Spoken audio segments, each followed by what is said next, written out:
Hello, everyone. Welcome back to the second episode of In the Bag, which is a grab bag behind the scenes podcast. I'm your host, Vallon Voyles, and I am joined today with Sophia Sainato. Yay! So, Sophia, just tell the listeners a little bit about yourself. Yeah, so I am a senior digital media production major. I've been involved with Grab Bag and its prior show called The Agenda for my entire college career, and I currently serve as a cast member and I'm the director.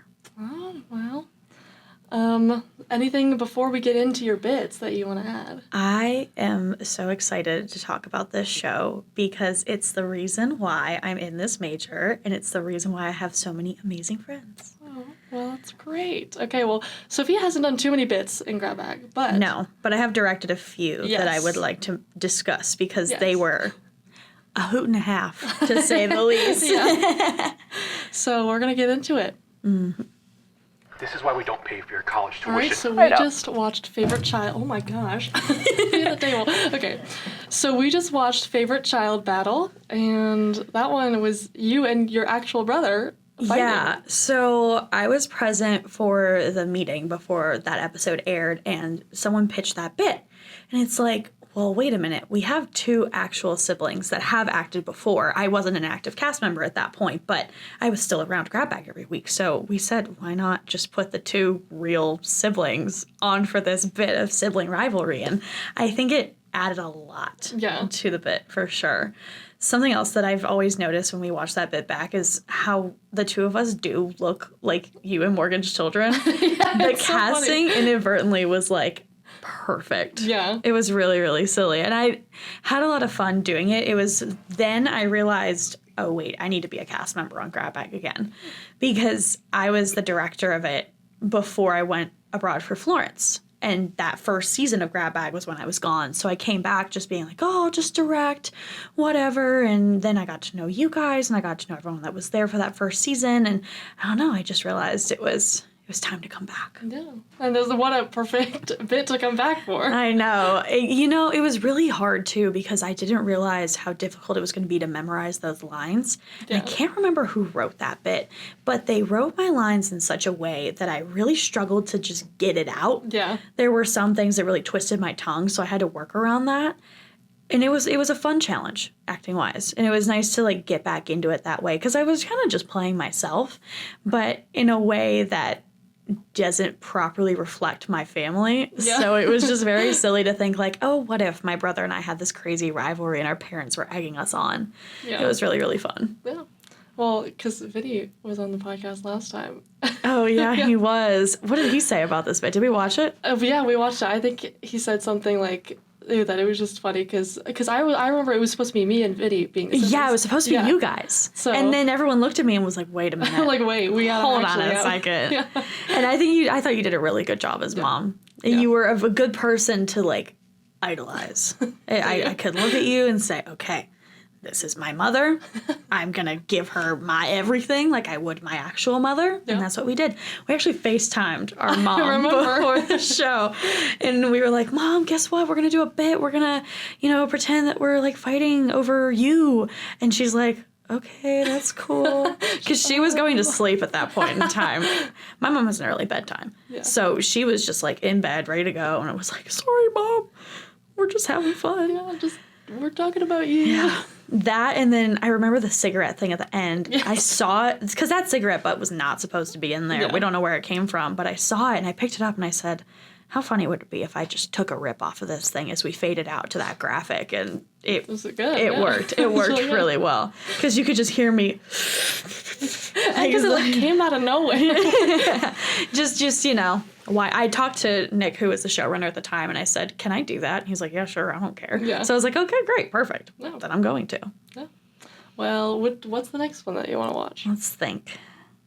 We'll have to take a look through season 2. We're going to look through season 2 again. Just to see which things I know I've directed.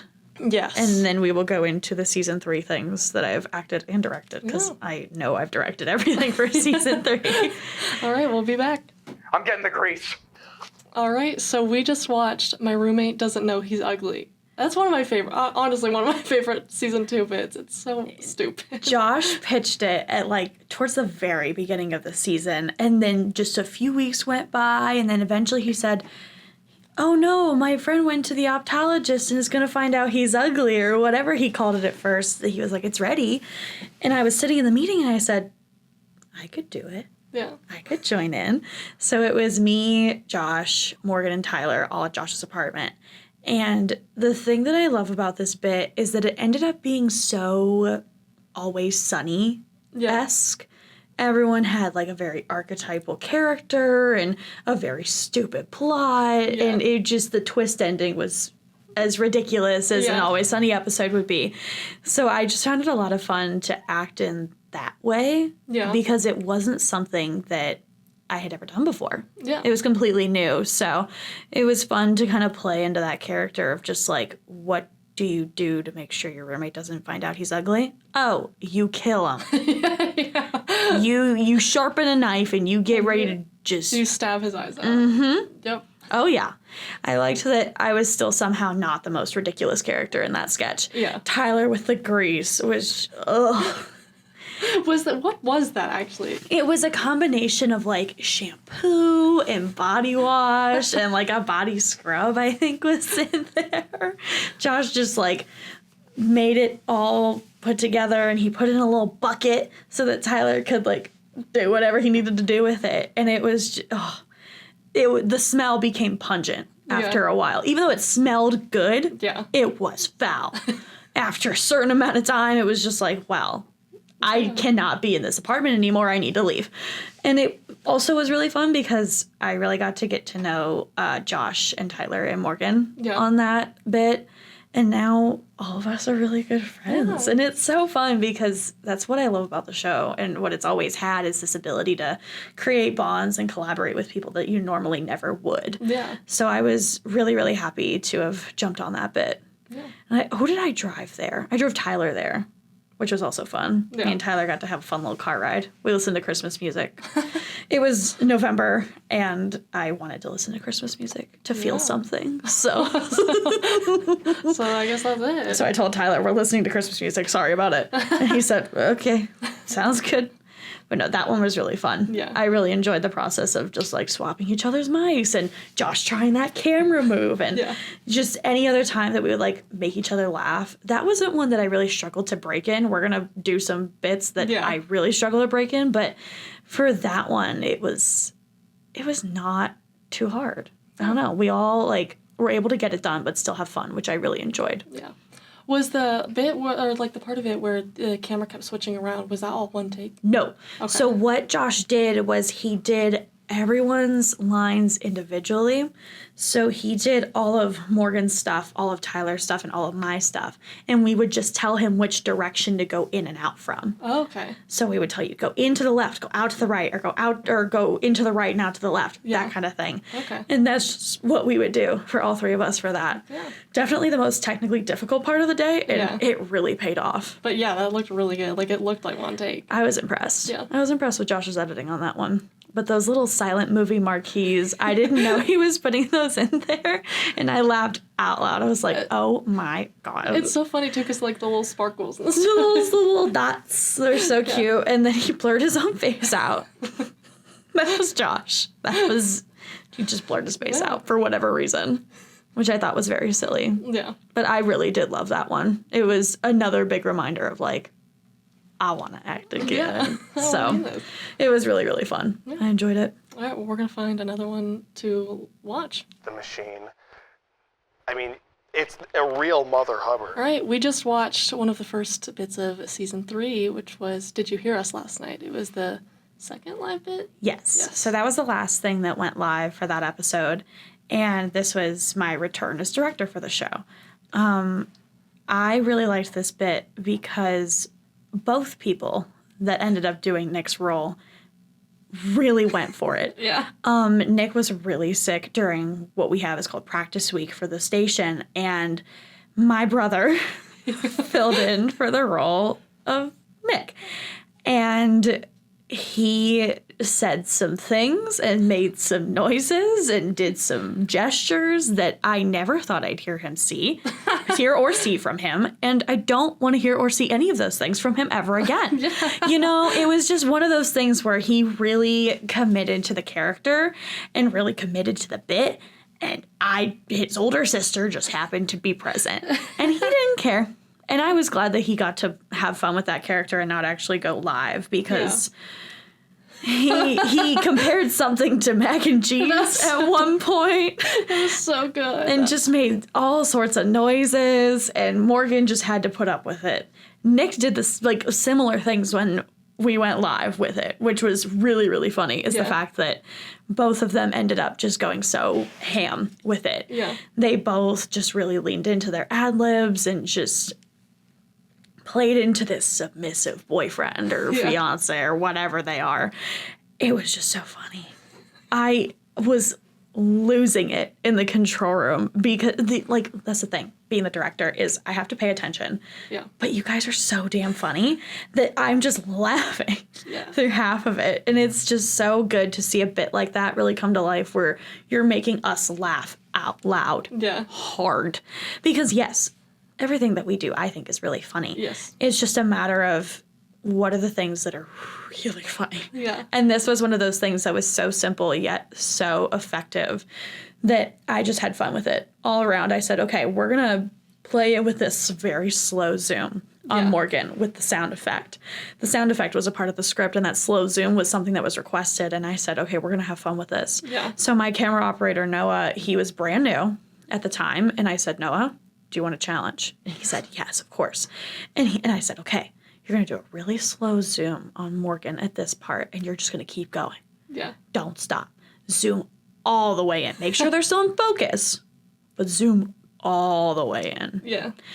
And that's what he did, and it worked out really well. Yeah. Morgan didn't deliver the line soon enough, so it stayed on them for a little while. Yeah. However, I still think it was really, really funny. Then that was like, we started that season off with a bang. I think that episode was really strong. So I was put into a very solid, positive perspective for the season because especially with it being under a new showrunner, it's like, okay, we gotta, see what are the vibes for this season. And we started off with some wicked vibes. Yeah. And that was Kim's first bit. That was Kim's first bit. What a crazy first bit. I mean, if you know Kim, you know that that's not very crazy for her, but it is crazy in general. Yeah. Kim's just a little out there. Yeah. And I love that she brings in these ideas that are a little risque, a little like, okay, are we allowed to do this? So I was really glad that we kind of pushed the envelope a little bit because I watched the first season of Grab Bag from 4,000 miles away and I said, this is not what the agenda was. Yeah. That's for sure. The tone is just in a completely different direction, I think, for the better. So for us to kind of continue to push that envelope and see what things we can still do that are funny, but also like push the boundaries of what we're allowed to do is really, really fun. Yeah. All right. We're going to watch another one. Oh, We'll be back. The cookie that makes you piss. All right. We just watched The Cookie That Makes You Piss. And that was my first time watching it. Yeah. So when we got to the pitch meeting for that episode, Brody, love him to death, raises his hand and says, I have 2 bits. Yeah. 1 digital, 1 live. A wizard turned me into a can of Fanta and the cookie that makes you piss. Naturally, my sleep-deprived ass was laughing so hard. I look back at him and I say, huh? Hello? Yeah. So we were all just like so confused. And he's like, it's exactly what it sounds like. Yeah. And just provided more context to the bits. And I said, you know what? I'll join the cookie that makes you piss. And they put me in the boss role, which makes sense because I'm older than everybody, yada, yada, yada. And I had a lot of fun with this one because I didn't really know Brody super well up until this season. Sure, I would be like around him and we would like talk to each other, whatever. But this was like my first time shooting with him. And I've learned he just does the same type of character for everything. And he does it. Man. Like Jim Halpert in real life. Genuinely, for every character. And he just does such a good job at it. Yeah. And it was just really silly the whole time. I think I had 3 of those cookies. My stomach hurt like hell afterwards. Those cookies are so strong too, like those sugar cookies. Yeah, it's those sugar cookies that are really dry, so I did need to drink a good amount of water. And I did, in fact, have to take a piss afterwards. So it was really, it was effective for sure. But yeah, that bit was really fun. It was my first thing for season 3 where I was like, okay, I'm in. Yeah. I am so back.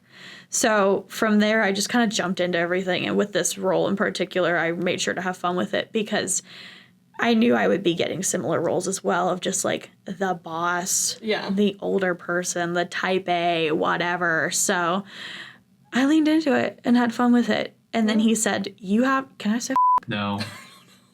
Sorry. Wyatt let us know. Hey, Wyatt, can I say Stop Anyways, saying it. If you need to bleep me out, you can. It was just, Craig put that effing cookie down. Yeah.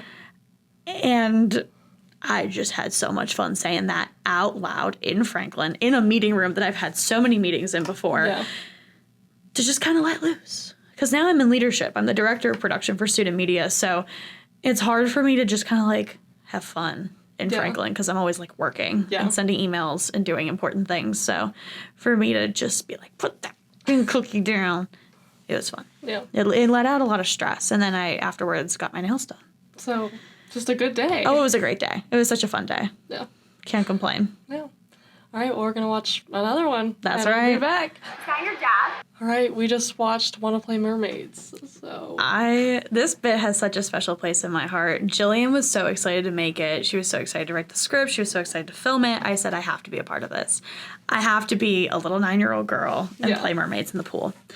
There were a lot of obstacles with this shoot. We filmed that in the Kent State Rec Center because they have a big pool, etc. We thought, we'll just film in the pool. It'll be great. Well, there was a children's birthday party that was taking place in the rec center. The lifeguards had no idea. Jillian had no idea. Yeah. Even though she had been in contact with a faculty member at the rec center, they were like, they just didn't tell her that there was going to be a children's birthday party. So there were a bunch of kids from like infants to like 6-7-year-olds just, having fun in the pool, whatever. So we were like, okay, we need to figure out how to make this work because it was loud and audio was already a big concern because you can't bring a lav mic into the pool. Yeah. You just can't. So it was boom only, and that was also really scary. So we tried it a couple takes in the actual pool, and the sound was just horrendous. It was so bad. And then we went into the hot tub that was like across the way. And we found out from the lifeguards that you don't have to get out for their like 15-minute break that they have every hour. Yeah. To, you could just stay in the hot tub. Yeah. So we ended up recording everything in 15 minutes. Oh, wow. Everything. That's like crazy. We finished up just as like the kids were starting to go back in and play. So we had to, we practiced our lines at that point a pretty solid amount. Yeah. Because we were doing it so many times and we just realized like we can't hear anything. Yeah. Because kids are screaming and having fun in the pool as they should. So we were in the pool or the hot tub and we did all that really quickly. We were just get my shot, get Jillian's shot, get both of us at the same time, and then we were out. Yeah. Another thing too was I had to get a swimsuit. Yeah. I didn't have any here. Yeah. They were all at home, and the ones that were at home don't fit me anymore. Yeah. So I had to find like one that covered enough. Yeah. That was a big hassle, but it's a cute swimsuit. I like that swimsuit a lot. Something else I noticed kind of after the fact was what kind of 9-year-old has a whole bunch of tattoos on her arms? I mean, A pretty cool one. Yeah. A pretty cool one, but I had mentioned that after the show, and it's like, oh, shoot. You can see all the tattoos on my arms. Yeah. I have 10 tattoos total, not to flex, and 8 of them are on my arms. You can't see my legs because of just the way that the shot was, but still, you see a majority of my tattoos on my arms, and I just thought that was so silly that these supposedly 9-year-old girls are, have tattoos. It was very, very funny. And then another thing, too, was the bit about Jillian's dad was something completely different. Oh. It was a completely different joke, and we ended up changing it. And I think it's really funny that she just reiterates he's not allowed outside. Yeah. It was so funny. She said it to me, and I said, oh, yeah, That's a good alternative in comparison to what it was before. So I was really pleased with how Mermaids turned out, despite all of those obstacles. And, I show people it and they're like, yeah, that's really good. Yeah. Simple but good. I said, yeah, I mean, there isn't really much more that it needs to be. Yeah. Just two girls trying to figure out who has the best mermaid. Yeah. I had the best mermaid. It was me. Well, Jillian's did say something bad at the end. So. Jillian's mermaid started systemic racism. Yeah. That's kind of crazy. So, not really a good mermaid. I win. Well, is there anything else, like, tech-wise that was, like, hard? Because, I mean, you filmed it in 15 minutes. We filmed it in 15 minutes, and our crew was also limited. So it was just me, Jillian, Kim, and Andy. Yeah. And neither of them had operated sound equipment before then, so that was another challenge of just like, okay, how do we give somebody a crash course on how to get good sound in a very poor environment? And it worked to a certain degree, but then we ended up pulling in the help of Holland. God bless them for that. They were able to help with audition and help get Jillian's audio on track and really saved the bit. That's good. I was really, really grateful for them when they told me, like, yeah, I stepped in to help Jillian because it was rough. And I said, okay. I'm glad that it worked out. Because through all the obstacles, we ended up creating a really strong product. I was very, very proud of Mermaids. Oh. There was something else that I wanted to say and I forgot. So no. We're going to watch another one. If it comes to me, I'll say it. Perfect. We got a couple more. Yeah. I know. I'd hate for you to have a bad time. All right. We just watched writing fan fiction at work. Yeah. So I was involved. I'm not involved. I was present for a lot of the process of this bit from beginning to end. After one writer's meeting, Anthony and Darian decided to write that bit 48 film project style. Oh. They picked a couple random things and they just ran with it. Created a second draft, shared it at our writer's meeting, and we all were dying. It was so, so funny. So then we decide, okay, it's going to go live for episode 4. And the thing that I knew going into this as director is like, okay, how do we make it clear that these are two completely separate places without taking the cameras too far away from each other? So what we did was we had crossed 2 of the cameras, just crossing them. So like one view's on the right side, but it's like on the left of the stage, and then the other camera's on the left side, but views the right of the stage for the office scene. Yeah. Because you had that back and forth of Vinny and Josh, or Vinny and Nick, or all 3 of them at one point. And then the original plan for the Minecraft set was to do the same thing. Yeah. Well, then we realized that that wasn't going to work with the blocking that they had in mind. So we had one really wide shot and we had one really close-up shot because we saw they like got on that bed and got closer to each other. So we said, okay, that's what we're going to do. Yeah. When it came to running through that bit and we got to the part where Sans and Steve were about to kiss, they like stopped at a certain point and I knew to like tell my technical director to fade it away back to the office pretty quickly. Yeah. When we did it for the live show, they did not pull away.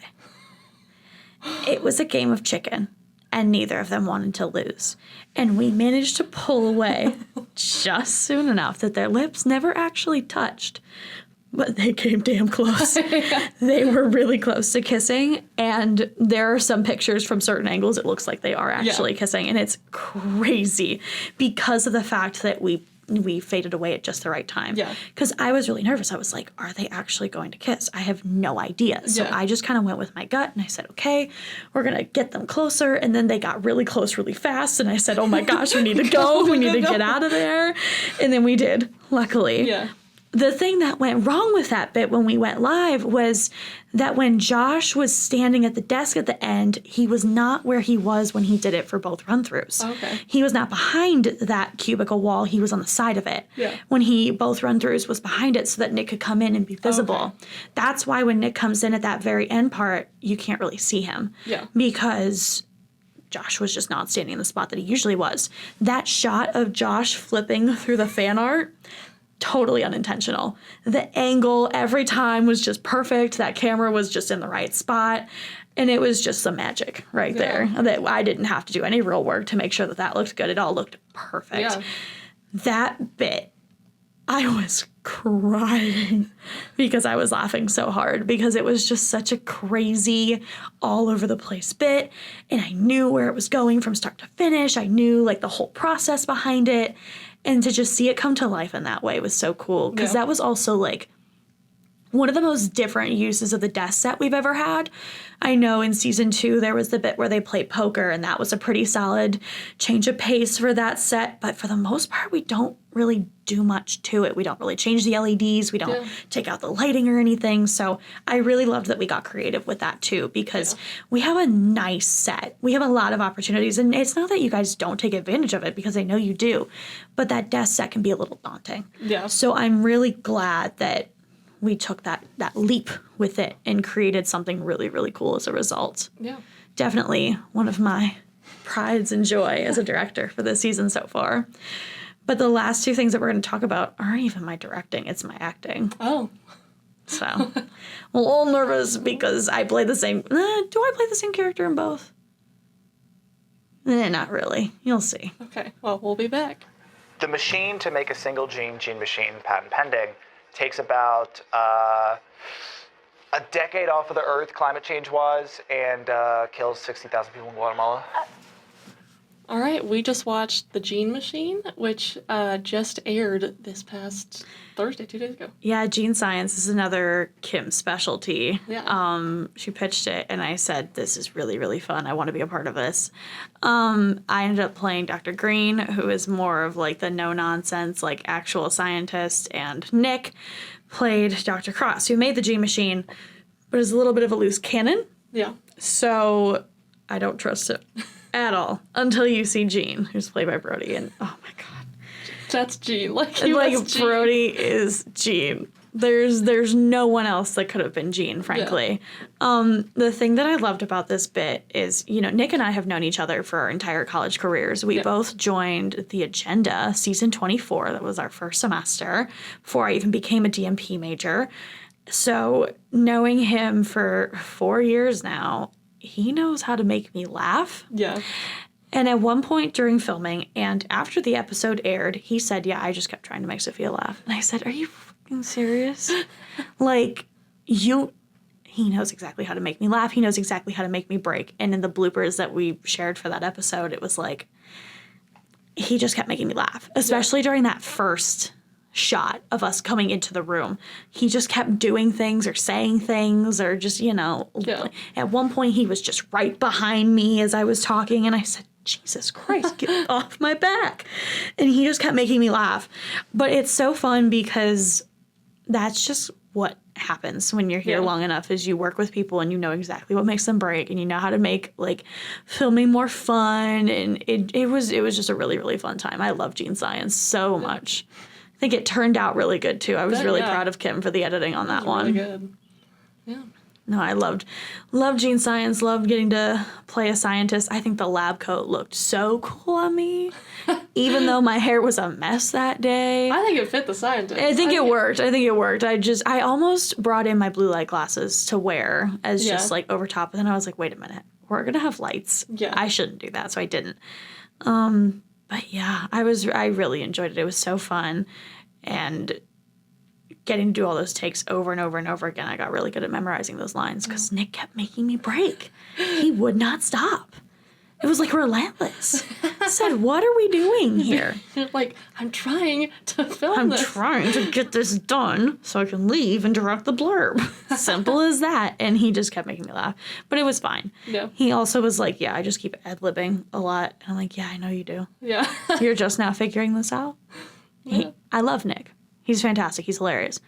Ad-libs a lot. He does. A lot. So that's also something as a director I've noticed. And I'm like, okay, Nick's in this bit. Tell him to not ad-lib so you don't go over. Yeah. Because you can time it out, whatever. But depending on what he does when you go to air, he could put you a full 10 seconds over where you need to be. Yeah. If not more. So it's like, okay, you just got to really, really be careful. Yeah. But it was such a fun afternoon of shooting that. And then watching it back, it was like, okay. This is good. This is good stuff. Yeah. No, I love Gene Science. Yeah. Shout out Kim, because that is a really good. I didn't see it 2 days ago. So really good. Kim killed it with that one. The next one is mine. Yes. That also aired that episode. Bit. Yeah. So this was the first thing that I fully did for Grab Bag. It's called Mating Calls. Yes. And I'm pretty proud of it. The concept's pretty simple, but I think it turned out pretty good. Yeah. Well, we'll be back. We're going to watch Mating Calls. All right, so we're back. We just watched Mating Calls. Yeah. So I came up with this idea at a writer's meeting. I said, what if, because birds make all those, I don't remember who said it, but they said like, oh, birds when they're like chirping or whatever, like it's actually a mating call. Yeah. I said, wouldn't it be funny if people used mating calls to flirt? Like you just don't know how to do it like a normal human being, so you do it like a bird. And I developed it in one night, wrote it all out, and it felt really good. I was feeling really good about it. And then it came time to cast it. I said, okay, I need 2 guys. I need someone that's comfortable making bird noises. Nick volunteered himself and Anthony for this. He said, can me and Anthony be the 2 guys? And I said, sure, I don't care. I don't care which one of you does the bird noises, so just figure that out. And then I was like, okay, I need myself and 3 other girls. Yeah. That proved to be very difficult. Yeah. And it was largely because I ended up having to shoot this over spring break. Yeah. And not everybody was back yet, because it was a Saturday before classes started again, but I know people, like, they come back the day before or like the day of classes starting again, so it was really no big deal, but we were scrambling for girls. Corey was available. Love that Corey was available. Holland was available to provide like a female presenting role, which was nice. Yes. And then we cheated with Andy. We cheated with Andy having longer hair and just kind of went around it. Yeah. So the day for filming came, and we also had a lot of fun with this one. We all were breaking. We all were just having fun, because like on that set, it's just, people that are really good friends. Yeah. Me, Nick, and Anthony have known each other our entire college careers. Yeah. So then when you add us into the mix together, it's just, it's having a lot of fun and just making something that's silly and weird. And, I like the silly, weird, and stupid. Yeah. So if I can make that happen, then that's what I'm going to do. So I put all that together, and I was really proud of it. I really was. I think despite the challenge of not having a ton of bodies, I think it still worked. Yeah. Even poor Wyatt. I pulled him in halfway through, said, can you please run camera? Because me, Nick, and Anthony are all in these next shots, and there's no one else available that I trust to operate a camera. Yeah. So then I brought him in, he operated the camera, and we finished it, and it was just a really fun day. Yeah. Got to figure out how strong the blinds were in my apartment. Filming in my apartment was a struggle. If you know Eagles Landing apartments, you know that they are very small. Yeah. So going around that was fun. I used a desk lamp as a lighting source at one point, and I don't know. It was just a fun afternoon of problem solving and hanging out with my friends and making something silly. And then that track that I put underneath it, just a 6-minute royalty-free club track. Yeah. Finding that was quite difficult, actually. I was not anticipating that being so difficult, but anything that I found that was like truly royalty-free sucked. Yeah. So I'm really glad that I found that one, because it did exactly what it needed to do. Yeah. And then I got to be in a bit again where Nick kept making me break every single take. Nick, why did you do that?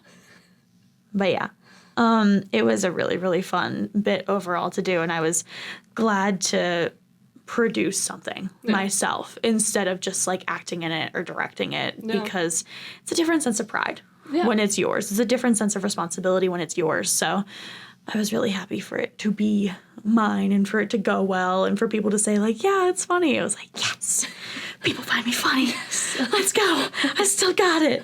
So I was really, really happy that after so long, especially since I hadn't written scripts in a while, I hadn't really done that kind of thing in a hot minute. Yeah. I was really, really pleased to see that, one of my ideas, I was able to make it come to fruition. Yeah. Well, you were able to edit it too? I was, yeah. I did end up editing it. It was a pretty easy edit, I will say. Yeah. I didn't need to do anything crazy overlaying it. It was just finding the takes where we didn't break and didn't bring up weird things. Some of the things you didn't see were Anthony playing Geometry Dash, Nick making a lot of really bad gulping noises and burping. Holland asked me what Rule 34 was. So we had a lot of fun. With this one. It's a silly idea, a silly concept, easy to get out, so we took the time to really like enjoy it and enjoy the moment. And then afterwards I took a nice nap. Oh, that's good. It was such a good nap. And my apartment was so clean afterwards. I was like, oh yeah, this is great. It was really nice. That's good. Well, before we sign off, is there anything else you want to add? Like any additional bits that we didn't talk about or that we didn't watch? Do you want to? You know, I really want to shout out Brother Chuck. Brother Chuck is just so silly and has such a special place in my heart. Josh is so funny. The first bit that I really got to know Josh's acting was the one with like the middle school slang or whatever it was. Yeah. And he was just in his parent character the whole night. Came out to like deliver a rundown or something, and he's like, "How you doing?" I can't do it as well as he can, but like, I don't know. It's just so fun seeing what you guys like to do, and it's so fun to be on the director's side of it too, and helping make your ideas happen in that way. Yeah. Because it's one thing to be like, how can you make a bit work? It's another thing to be like, how do we get the cameras to work? What do we need to do with audio? Do you need graphics? So I love being on that side of things as well. It's just a special, unique perspective, and I'm so grateful that y'all put enough trust in me to help make your bits come to life. Well, thanks for coming on the In the Bag podcast, the Grab Bag Behind the Scenes podcast. I am your host, Vallon Voyles, and that's it.